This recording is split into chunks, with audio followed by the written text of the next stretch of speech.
There must be accountability for this, and there will be accountability. Local leaders holding a news conference just moments ago to discuss the latest information on the fire burning at the Vistra Energy Storage Facility in Moss Landing.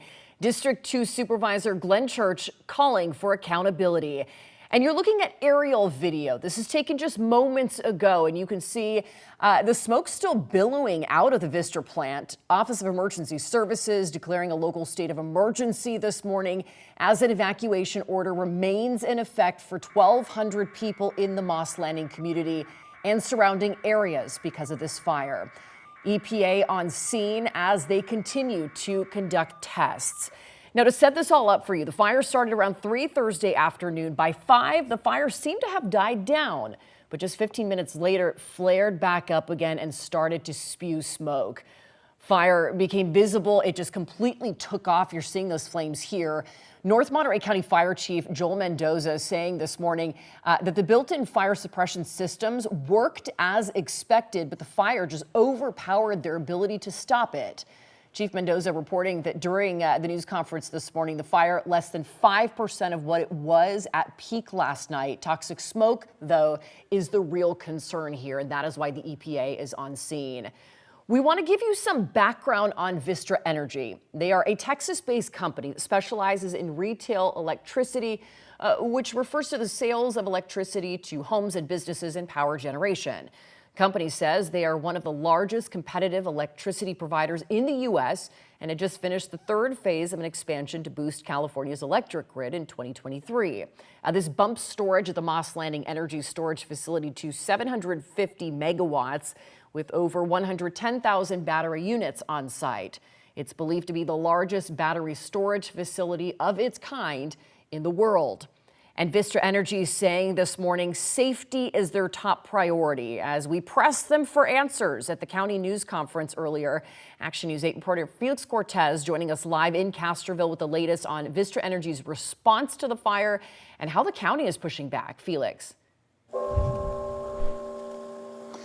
Well, of course, as you mentioned, Lauren, Vistra was part of a news conference that wrapped up a short while ago here outside the Castroville Library. And for one thing, it was nice that they were here because obviously the community, county leaders have a lot of questions on Vistra, on how this whole thing played out, how it was handled, and what eventually led to this fire exploding. What we heard from Vistra was that, as you mentioned, they have that built-in fire suppression unit. But what we heard from Vistra is that it failed.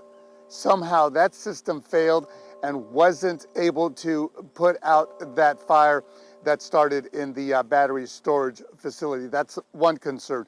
And that's a question Vistra, others want answered, is why that system failed, why it did not put that fire out. You heard from the police, the fire chief, Joel Mendoza, who he believed that the system was just simply overwhelmed. But Vistra is saying that for some reason, that system, that fire suppression system failed.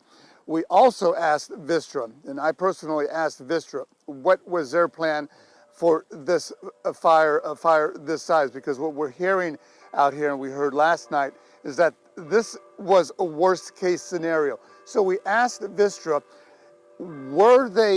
had they ever given notice or had they ever advised local leaders and the community what a worst case scenario would look like and how they could prepare for that and combat a worst case scenario? And this is what Vistra said. Brad Watson from Vistra Energy said. Let's roll that tape. This is really a lot more than just a fire. It's really a wake-up call for this. There was a mitigation system in it, as Chief Mendoza has mentioned, that was water-based. Part of what we will be doing is studying and investigating why that didn't work as designed.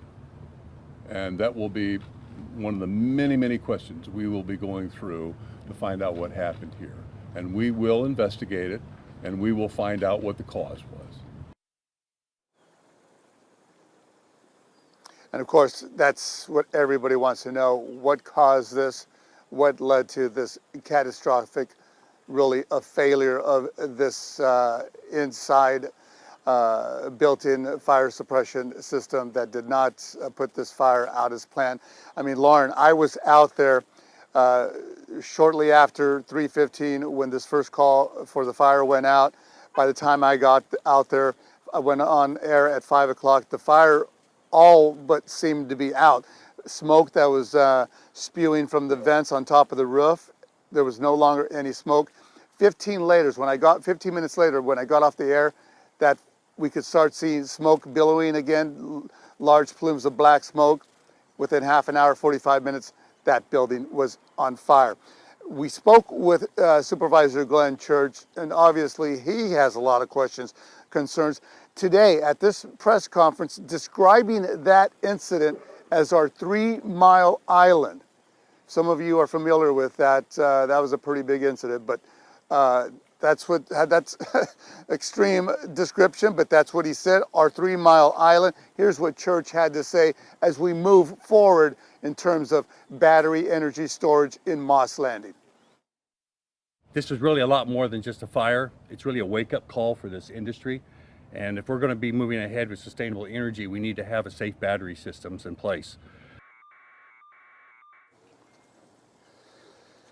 Again, a lot of concerns, a lot of questions. We're hearing that, we want local leaders talking about accountability, some transparency, some calling for some in-depth investigations into this state leaders. John Laird, Don Addis, both here today at this news conference, not ruling out the possibility that they will call for some special investigation into this fire itself, how it started, and why systems failed.